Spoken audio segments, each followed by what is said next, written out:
The Australian Medical Association has again entered the campaign spotlight today, casting doubt on the opposition's claims that a coalition government would privatise Medicare.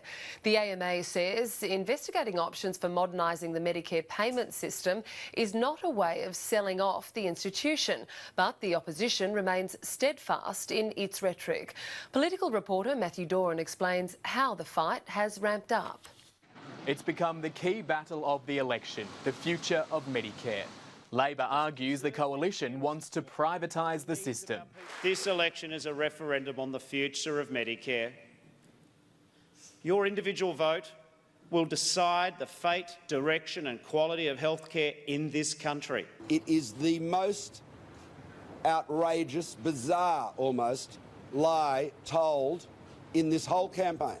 It's a prognosis Labor diagnosed months ago, before the campaign kicked off, and these are the symptoms they're relying on. Health Minister Sussan had to defend a task force set up in her department to modernise the Medicare payment system.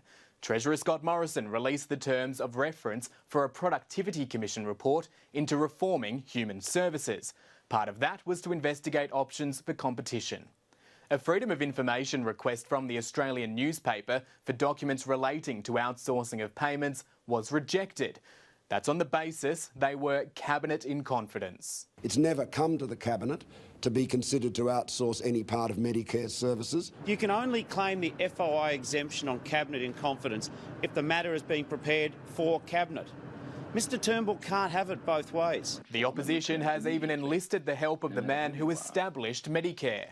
You don't set up a Medicare privatisation task force unless you aim to privatise Medicare. The Australian Medical Association has said the reviews don't amount to privatisation, just some much-needed attention for the payment system. A system that needs substantial investment to fix it. Maybe the private sector could do it better. So on July 2, it comes down to who do you trust? A Prime Minister who says Medicare would never ever be privatised under his government, or an opposition leader arguing the foundations for a sell-off are well and truly there.